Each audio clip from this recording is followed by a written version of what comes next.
Les amis, bienvenue dans cette nouvelle vidéo. Alors aujourd'hui on va parler des GTI, nos petites sportives favorites. J'avais envie de les mettre à l'honneur une fois de plus. Alors on se retrouve à bord de la 208 GTI. On va aller un petit peu voir la neige parce qu'il fait un froid à décorner les cocus. Et joyeux Noël. Alors quelle petite GTI choisir? Telle est la question. J'avais envie de vous faire une petite liste des GTI que je préfère ou non, pour vous en parler à travers un petit vlog, et puis vous pouvez admirer le paysage si vous n'avez pas envie de m'écouter. Personnellement, les GTI, c'est des voitures que j'adore. Pourquoi? Parce qu'elles sont petites, parce qu'elles sont légères, parce qu'elles sont quand même assez sportives et surtout parce qu'elles ont un très bon rapport qualité-prix. C'est souvent les premières sportives auxquelles on accède, donc j'avais envie de les mettre à l'honneur parce qu'il faut leur rendre hommage. C'est des voitures qui malheureusement n'existent plus dans les gammes, et dans tous les cas, c'était celles qui trônaient dans le haut du panier à travers les gammes des citadines et du segment B, comme on l'appelle. Donc, dans une gamme automobile, c'était vraiment la cerise sur le bateau, le pompon sur la daronne. Donc c'est dommage parce que c'est aujourd'hui, ça a disparu, c'est révolu. C'était la belle époque. Heureusement, elles existent en occasion. D'ailleurs, cette petite liste ne comportera globalement que des occasions. Et surtout, ce sont des voitures qu'il ne faut pas dénigrer. On aime tous les grosses voitures, luxueuses, chères. Mais malgré tout, moi je ne dénigre pas ces petites sportives économiques qui permettent d'avoir un très bon rapport qualité-prix et de profiter surtout de vraies sportives, parce que ce sont de vraies sportives. Et notamment sur nos routes sinueuses, elles restent exceptionnelles. Et peut-être ce sont peut-être les meilleures dans un sens que certaines voitures plus lourdes et surdimensionnées, surpuissantes. Ce n'est pas parce que ce sont des voitures à bas prix, entre guillemets, qu'il faut les dénigrer. Vous savez, je connais certaines personnes qui ont de l'argent, qui ont beaucoup d'argent, qui peuvent avoir des belles voitures et qui pour autant peuvent rouler dans des voitures, dans des GTI et prendre plaisir avec une GTI, que ce soit daily ou non. Donc après voilà, on commence en premier avec la Clio RS. Alors Clio 4 RS, Clio 3 RS, Clio 2 RS, je les apprécie toutes. J'ai eu la chance de toutes les essayer. Il n'y a que la 3 et la 4 sur la chaîne, mais j'ai essayé la 2 à l'époque. La Clio 3 RS atmosphérique, Clio 4 RS turbo. En occasion, il y en a énormément, il y a énormément de choix, peu importe les versions. Il y a des séries limitées, ça dépendra de vos goûts. La Clio 4 RS est dans un sens moins qualitative au niveau de l'intérieur, etc. par rapport à la Clio 3. La Clio 3 est Atmo, c'est deux voitures totalement différentes. Une est boîte auto, l'autre est manuelle, en l'occurrence la Clio 3. Par contre, ce qui est vrai, c'est que c'est un châssis incroyable. Donc elle reste quand même une des reines de la catégorie. C'est souvent la première voiture des passionnés qui veulent une petite sportive. Donc souvent elle a été modifiée ou elle est toujours modifiée. Voilà, à vous de voir dans les occasions si vous acceptez et si vous êtes prêt à passer le cap d'une voiture modifiée qui a été matraquée, hein. Il faut se le dire, hein, ce sont des voitures qui sont pas souvent, parfois qui sont quand même négligées. Il y en a pour tous les prix, sauf pour certaines versions, notamment la RS18, dont le prix commence à flamber, puisqu'on arrive bientôt au prix du neuf, hein, alors qu'elles sont quand même déjà un petit peu kilométrées, autour de 70 000 km. Donc voilà, ça évolue vite, mais forcément il n'y en a plus, donc tout le monde en veut. Alors ensuite, la 208 GTI, eh ben, on est dedans, hein. On est dedans, je ne peux pas vous dire mieux, il y a des vidéos disponibles à son sujet. Le THP, telle est la question, est-ce que vous êtes prêt à passer le cap? J'ai eu encore des retours positifs. C'est vrai que le prix est inférieur en occasion à la Clio RS. Voilà, elle est moins demandée, notamment à cause de sa réputation. Mais dans tous les cas, il y en a qui l'ont, il y en a qui en profitent. De toute façon, la fiabilité, j'en parlerai pas trop dans cette vidéo parce qu'elles ont toutes eu des problèmes de fiabilité. Donc le but de cette vidéo, c'est quoi? C'est déjà peut-être de vous éclairer. Après, je n'ai pas la prétention de vous dire quelle voiture choisir, mais vous pouvez donner votre expérience en commentaire et vous aussi vous donnez vos préférences par rapport aux petites GTI. À noter que GTI, on emploie ce terme de manière générique, mais à la base la GTI, qu'est-ce que c'est? C'est Volkswagen, c'est la Golf, c'est après ensuite la Polo, et je vais vous parler de la Polo GTI plus tard. Ce terme est resté, et c'est bizarre, on n'appelle pas les RS, on n'appelle pas les ST, c'est les GTI qui ont pris le pas. Et 208 GTI, si vous voulez des nouvelles, eh ben, va bien, elle est là, on va aller voir un petit peu la neige. Je l'apprécie toujours autant, notamment pour son rapport qualité-prix, pour sa consommation, pour son confort. Au quotidien, elle est vraiment hyper agréable. Ce n'est pas la BPS. Si vous voulez quelque chose de plus extrême, il y a la BPS. C'est ça qui est bien aussi, c'est qu'il y a énormément de choix. Et c'est pareil pour la Clio RS, puisqu'il y a plusieurs châssis de proposer. Donc vous aurez au sein des GTI le choix entre plusieurs versions selon votre utilisation. C'est ça la question, la première question à vous poser, c'est quelle utilisation je vais en faire. Alors ensuite, une voiture un petit peu plus rare, la DS3 Performance. On en voit moins.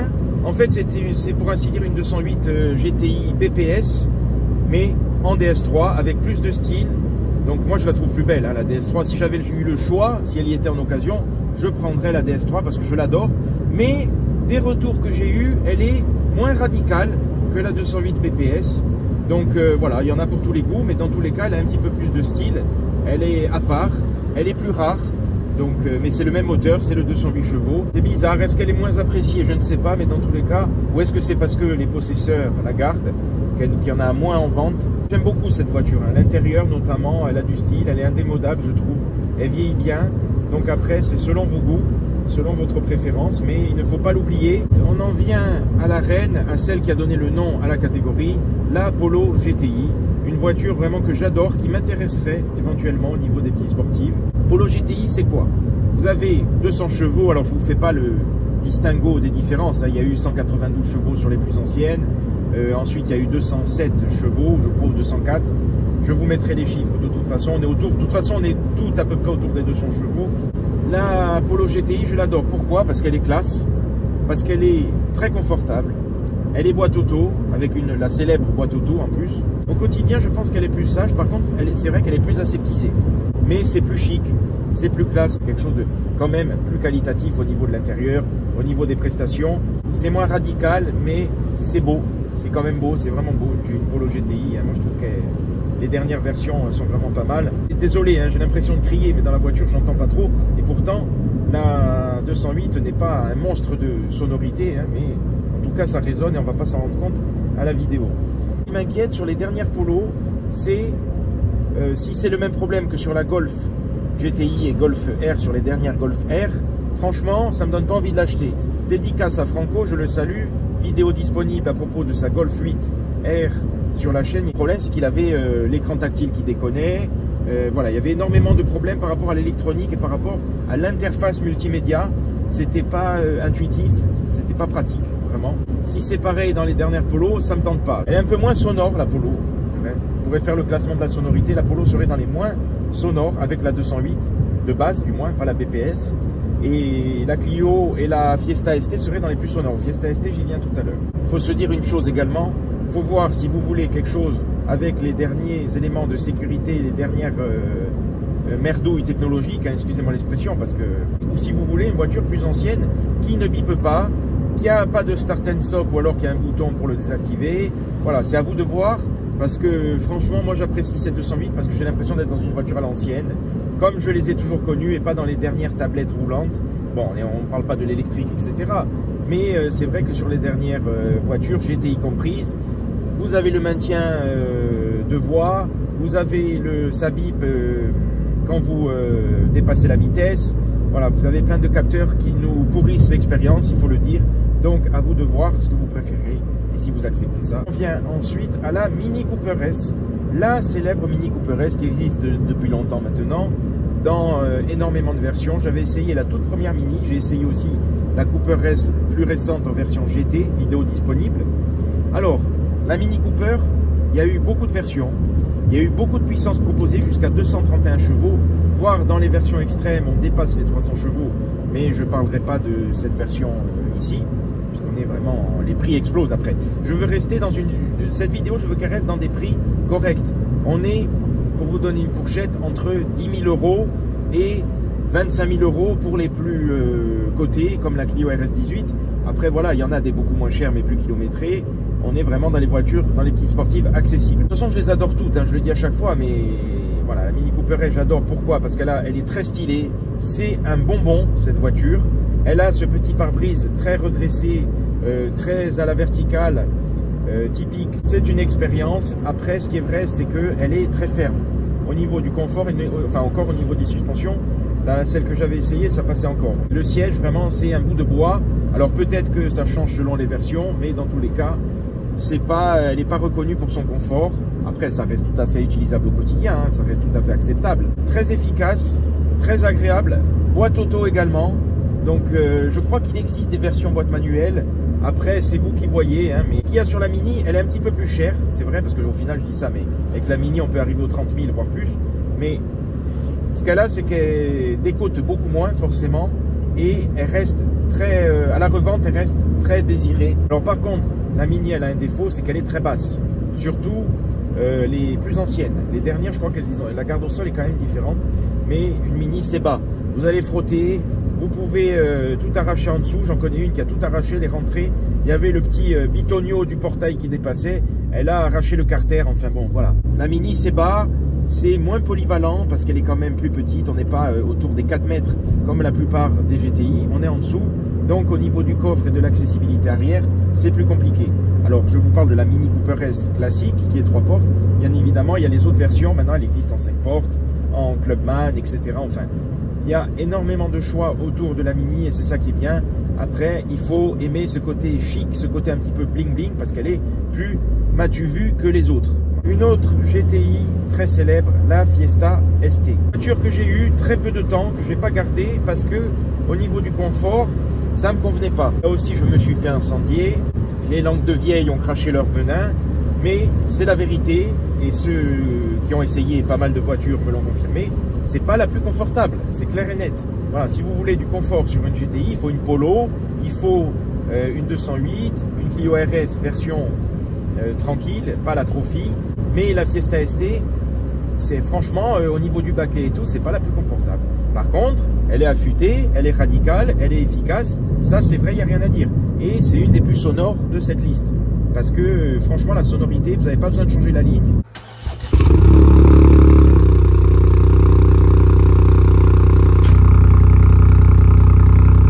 Vous changez le mode dans la Fiesta ST, ça change la carto et vous avez une sonorité incroyable.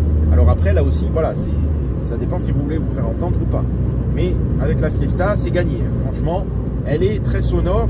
Elle a beaucoup de qualité parce qu'elle a un bon châssis, elle est très joueuse. Alors, elle est célèbre aussi pour son 3 cylindres EcoBoost 1,5 litre de 200 chevaux. C'est un 3 cylindres, voilà, c'est pas comme les autres qui ont un 4 cylindres, mais il n'en reste pas moins très efficace. Et moi, franchement, à l'utilisation, je voyais même pas la différence. Elle était vraiment excellente. C'est une très bonne petite voiture, vraiment, que je recommande. Mais après, voilà, il est vrai qu'elle est un petit peu moins confortable. N'en déplaise aux langues de vieille, mais c'est la vérité. Quand vous avez la chance ou quand vous avez la possibilité d'essayer d'autres voitures, eh bien vous vous rendez compte que c'est le cas. C'est sûr que si vous ne connaissez pas d'autres voitures, vous allez dire oui, elle est confortable. Tant mieux si elle vous convient. Hein. C'est pour ça que je ne l'avais pas gardée, parce que le manque de confort. Et apparemment, j'avais bien fait de ne pas la garder, puisqu'ensuite elle a eu un souci mécanique. L'EcoBoost, il est vrai, est connu pour ses problèmes de fiabilité. Je ne le savais pas quand je l'ai acheté. Je l'ai su, j'ai vu après avec le temps que l'EcoBoost était aussi décrié, comme le THP, la Clio RS également a eu des soucis, elles ont toutes eu des problèmes. Donc bon, après voilà, au petit bonheur la chance. C'est magnifique, c'est ça qui est bien chez nous, c'est qu'en quelques minutes de route, on a une variété incroyable. Voilà. Paradis, ou là, comme je dis tout le temps, c'est le paradis, regardez. On se croirait au Canada. Bon, j'exagère un peu peut-être, mais oui. En Corse, vous changez d'endroit, vous changez de pays, hein, de continent. Alors une autre petite sportive, plus rare, peut-être moins sportive que les autres, c'est la Suzuki Swift Sport. Je tiens à la mettre dans cette liste pour moi parce qu'elle fait partie de mes sportives préférées. Alors elle est moins sportive que les autres, c'est clair, elle est moins puissante. On est sur un 1,4 litre 140 chevaux et maintenant les dernières sont à 129 chevaux et maintenant je crois que c'est même fini pour la Swift Sport. Disponible en occasion, il y a aussi l'ancienne Swift Sport qui sera à l'essai sur la chaîne, je l'espère. Salut Olivier, mon ami que je salue, parce qu'il faut qu'on essaye cette Swift. C'est une légende, hein, la Swift. Hein. Suzuki, qui dit japonaise, dit fiabilité. Et c'est vrai, toutes les Suzuki que j'ai eu des Vitara, j'ai eu des grands Vitara, l'Inis, j'ai tout eu. C'est fiable, c'est incroyable. Rapport qualité-prix imbattable. Là, ça y est, c'est tout blanc. On devient dans le blanc, c'est gelé, c'est beau, perle de lait. Vous pouvez la trouver à des prix imbattables et vous avez imbattable quasi neuf en plus. Hein. Et vous avez une petite voiture très amusante, c'est apparemment très joueur, vraiment. Et elle ne démérite pas. Alors, bien évidemment, c'est une base à modifier. Hein. Les Japonais, vous savez qu'ils adorent modifier les voitures et que souvent les voitures sont proposées de manière très simple, très basique pour ensuite être personnalisées. La Swift Sport, rien n'empêche de faire un stage 1, de modifier la ligne, etc. D'ailleurs, elle a deux belles sorties à l'arrière, donc vous pouvez rajouter des grosses canules, de quoi faire sans que ça tombe dans quelque chose de trop vulgaire. J'aime beaucoup l'intérieur, le siège est vraiment très confortable et au quotidien c'est une voiture vraiment excellente. Alors elle est un petit peu plus petite que les autres, on est un petit peu comme la Mini, hein. C'est un peu la Mini à la japonaise. Le coffre est plus petit, moins de place à l'intérieur, mais en tout cas vous avez un style unique, exotique, et c'est vraiment une très belle voiture à laquelle il faut penser, parce que moi, le problème c'est qu'on est dans une époque où les gens ne regardent que les chiffres. Voilà. Moi demain j'ai l'occasion d'acheter une Swift Sport, d'ailleurs je l'ai loupé, ils en avaient une en full black disponible ici, je l'avais loupé, elle était déjà vendue hein, en 48 heures, sinon je l'aurais prise parce que j'avais vraiment envie d'avoir une Swift Sport, d'essayer de tenter l'expérience, parce que même si elle est moins puissante, elle a du potentiel et elle est très agréable, elle consomme peu, c'est fiable, donc voilà, elle a beaucoup de qualité, vraiment, il ne faut pas l'oublier, sportive à laquelle il faut penser. Il y a une autre sportive à laquelle il faut penser, mais dont je ne parlerai pas parce que je ne la connais pas du tout, c'est l'Opel Corsa OPC. Alors, elle est un peu plus ancienne, c'est vrai, mais je sais qu'elle a ses aficionados. N'hésitez pas à me partager votre avis à propos de cette voiture. Je ne la connais pas, donc je ne veux pas en parler, mais en tout cas, je sais que des essais que j'avais vus, ils appréciaient ses qualités. Il y a également la Punto Abarth, une voiture à laquelle il faut penser, elle aussi un petit peu plus ancienne comme la Corsa, mais on est sur les générations précédentes. Mais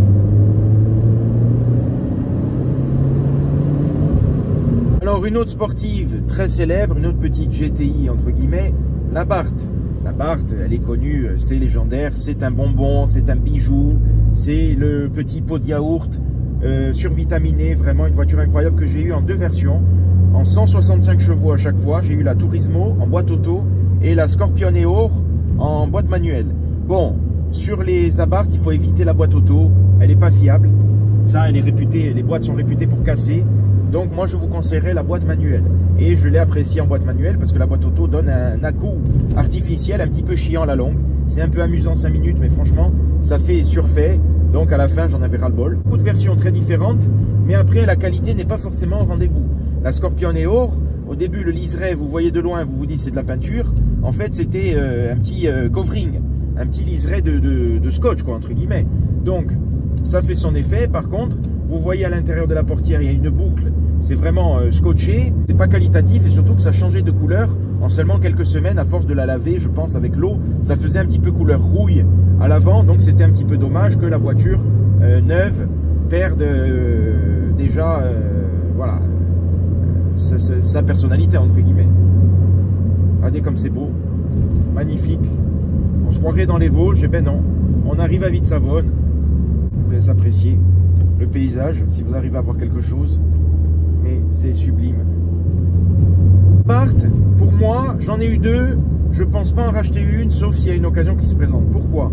Parce que l'Abarth, elle est beaucoup plus petite. On est à 3,60 m de longueur. Le coffre est minuscule. Il faut dire ce qui est. Après, ce qui est bien, c'est qu'elle existe en cabrio. C'est vraiment une voiture exceptionnelle, très confortable. Il faut le dire, sauf avec le baquet. Hein. Je ne parle pas du baquet parce que voilà, c'est autre chose. Mais c'est une voiture confortable, agréable au quotidien. Et le problème, c'est que, comme je vous dis, le coffre est plus petit, surtout en version cabrio. Vous avez une sorte de trappe qui s'ouvre. Vous n'avez plus le haillon. Donc, franchement, c'est pas pratique pour mettre les courses et tout. Mais ça dépendra aussi de vos besoins familiaux. Voilà, il y a pas mal de monde, hein, déjà, bien évidemment, qui profite de la neige. On va aller faire quelques photos de la voiture.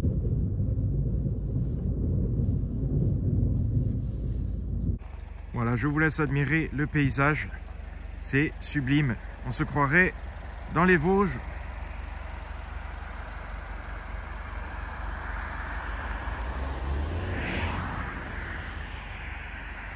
Par contre, ça pique.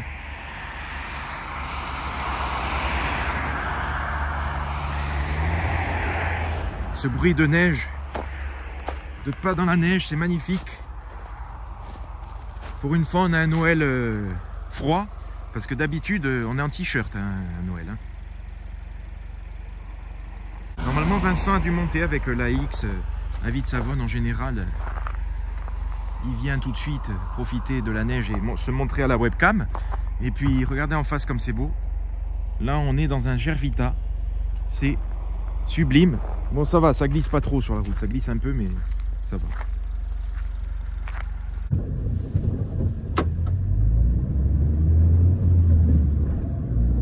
C'est magnifique, vraiment.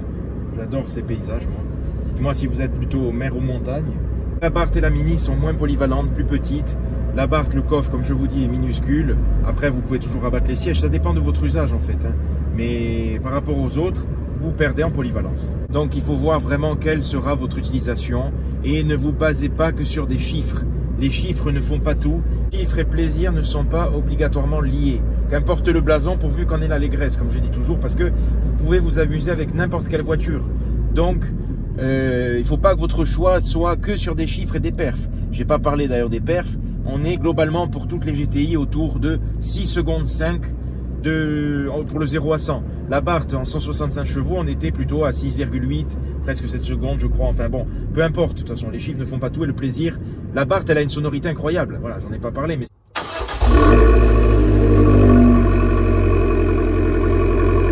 Mais c'est vrai que le Record Monza, l'échappement spécifique, il est incroyable.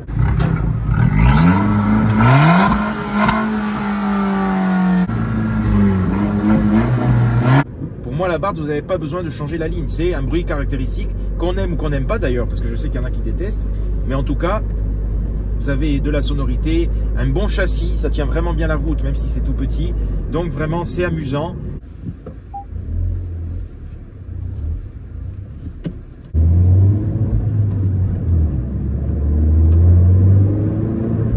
Il y en a une seule en neuf qui m'intéresse vraiment, mais je crois que je ne sais même plus si elle est toujours produite. La i20N. Voilà, la Hyundai i20N. Oui, on dit Hyundai. Hein. Moi, je disais Hyundai, mais apparemment, on dit Hyundai. Donc, la i20N, c'est vraiment une voiture très efficace qui est vraiment le dernier des Mohicans, hein, entre guillemets. 204 chevaux, très, très confortable. Je suis monté à bord. Très, très confortable, vraiment. Très bonne sonorité, malgré le FAP, etc. Donc... vraiment une voiture à laquelle il faut penser également parce que c'est peut-être la plus récente. Après le prix, on est quand même autour des 30 000 voire un peu plus. Le prix forcément est élevé, elle est récente et elle ne va pas décoter je pense parce que elle est unique, très exotique. Voilà. L'intérieur aussi est exotique. C'est vraiment une voiture complète en fait. Hein. Bonne sonorité, bon châssis, fiable. Franchement, boîte méca. Ça aussi c'est une question importante. Est-ce que vous êtes plutôt boîte méca ou boîte auto? Profitez les amis, peu importe la voiture. Amusez-vous, profitez. Vous le savez, je ne dénigre aucune voiture, vraiment. Quand on aime l'automobile, on aime tout. C'est une vraie passion pour moi, que ce soit les voitures normales, les voitures sportives. Et je respecte toutes les voitures de chacun, voilà, franchement. Il y a eu la 140i, qui n'avait rien à voir avec une GTI. Je pense à Franco, qui a eu la Golf R, qui a le GLA 45, etc. Il pense toujours à la Clio RS. Parce que sur ces routes-là sinueuses, et encore, on n'est pas sur du vrai sinueux. Pour les routes sinueuses, on en revient toujours à quelque chose de léger. Et c'est pour ça qu'il pense à la Clio RS, Franco. Je prends plaisir avec la 208. Pourquoi? Déjà parce qu'on a plus le temps d'accélérer. Parce que les voitures qui ont un 0 à 100 en 4 secondes, voire moins, franchement, vous n'avez même pas le temps de profiter. Alors que là, vous avez déjà un peu plus le temps d'accélérer, de les pousser, quand vous respectez les limitations de vitesse, bien évidemment. C'est ce que je prône. Donc, voilà, le sérieux avant tout. Elle est maniable, c'est joueur, c'est vraiment... très amusant. Il n'y a pas besoin de plus en soi. Voilà, c'est pour ça. Ne cherchez pas toujours plus haut. C'est ce qu'on fait tous. Moi aussi, à l'époque, je disais 200 chevaux, puis 300, puis plus. Et puis au final, on se lasse de tout, de toute manière. Donc, il faut ouvrir les yeux et apprécier ce qu'on a et ne pas péter plus haut que son cul. Bon, ça, voilà, chacun sa vie. Mais beaucoup reviennent aussi à quelque chose de simple. Regardez Akram, il a tout eu et il prend plaisir avec des voitures simples. En soi, pas besoin d'avoir toujours une Veyron dans le garage.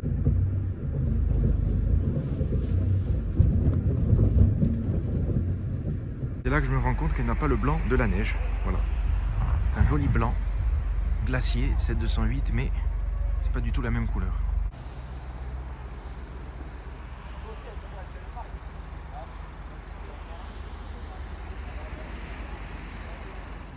Alors je pourrais m'amuser à faire quelques petits dérapages, mais je vais pas le faire. C'est pour un couillon, et puis en plus, à tous les coups je me plante, Pierre Richard que je suis. Je finis dans le fossé, puis en plus il y a des enfants et tout, donc je veux pas...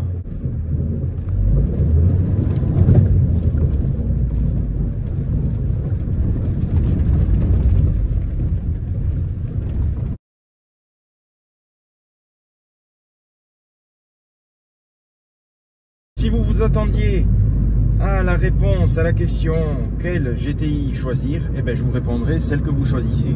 Voilà, parce que je n'ai pas la prétention de vous dire quoi choisir. Je ne peux pas de toute façon vous dire quoi choisir parce que c'est propre à chacun. Mais j'avais envie de faire ce petit vlog parce que je veux rendre hommage aux GTI. N'hésitez pas à partager votre expérience en commentaire si vous avez une GTI, si vous comptez acheter une GTI ou si vous avez eu des aléas avec. Il y a des pierres qui tombent. Alors j'ai vu certains comparatifs, certains vrais comparatifs journalistiques des GTI qui incluent la Toyota GR, la Yaris GR dans le classement. Moi je ne le mettrai pas, pourquoi? Parce que même si elle est petite, même si au niveau du gabarit elle peut correspondre à une GTI, ça n'a rien à voir. Elle est beaucoup plus puissante, on est à 261 chevaux je crois. Elle est beaucoup plus chère. Alors là, les prix s'envolent, c'est plutôt du 40, 50, voire 60 000 euros. C'est pour ça que je ne l'inclus pas dans ce classement parce qu'elle est beaucoup plus chère et elle est tellement cotée, je ne vais pas dire surcotée parce que apparemment c'est une vraie WRC, mais elle est tellement cotée que le prix s'envole, ça ne perdra pas la cote. Oula, qu'est-ce qu'on a devant? On a une Ferrari. Ferrari dans la neige, c'est beau. Donc là j'ai la Yaris GR, le problème c'est qu'elle est hors classement. Voilà, c'est un peu le hors série de la catégorie parce que au niveau de la puissance, au niveau du prix, ça n'a rien à voir. Regardez comme c'est beau, regardez-moi ça. La neige, une Ferrari, ça c'est la belle vie. Ça c'est profiter de la vie, ça c'est la passion, le plaisir automobile. C'est sublime. Moi, je suis content en plus dans ces paysages, voilà, au moins ça fait de belles images. Donc merci à ce passionné. Quelle mélodie, quelle mélodie. Je le remercie, hein, s'il regarde la vidéo, qu'il se manifeste. Je veux bien faire une vidéo à propos de cette sublime Ferrari, sans problème. En tout cas, c'est ça la passion. Bien sûr qu'on aime tous ça, bien sûr qu'on veut tous ça, mais ça ne fait pas forcément le bonheur, c'est ça que je veux vous dire. Ça contribue, bien évidemment, on est des passionnés.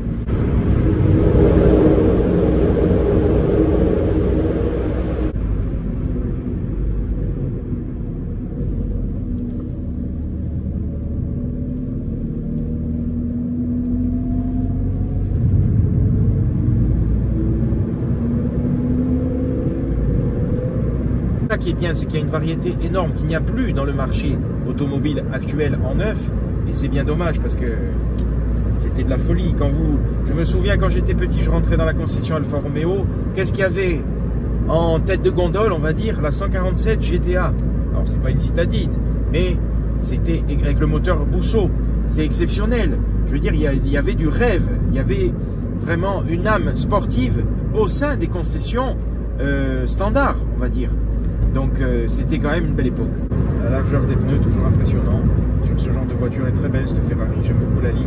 La ligne, elle me fait penser à la Maserati Grand Sport dans sa ligne. Elle est pure, ce sont des lignes assez pures, il n'y a pas d'arête, il n'y a pas de... Tout est rond, tout est dans le charme, dans l'élégance. Vraiment très très belle voiture. Après par exemple la Peugeot, il y a le volant, le petit volant ovale. Ça aussi, il faut aimer. De différence entre chaque voiture, que ça dépendra vraiment de vos goûts. Je vous dis, ne regardez pas que les chiffres, ça fait pas tout, franchement. Pensez à profiter, à vous amuser. On n'a qu'une vie, on entend tellement de drames. Vous savez, je suis confronté tous les jours à des drames, à des catastrophes. Pour ceux qui ne le savent pas, je suis infirmier libéral. Je me dis franchement, il faut profiter de la vie, quoi. Les langues de vieille aussi, arrêtez de cracher. La jalousie, les gens sont jaloux parce que lui, il a ça et moi, j'ai pas ça. Franchement, chacun sa vie, hein, mais... L'ouverture d'esprit, l'élévation de l'esprit, ça passe pas par ça, quoi. Vraiment, c'est médiocre. Mais bon, voilà, je suis content de voir une Ferrari. Je suis pas jaloux. Là, ouais, il est là. Ça, moi, j'ai la 208 que j'en ai à foutre. Profitez de la vie, les amis. Profitez de l'automobile tant qu'il est encore temps. Être ou ne pas être, telle est la question. Mais c'est pour certains, il faut paraître pour être. Et c'est bien triste.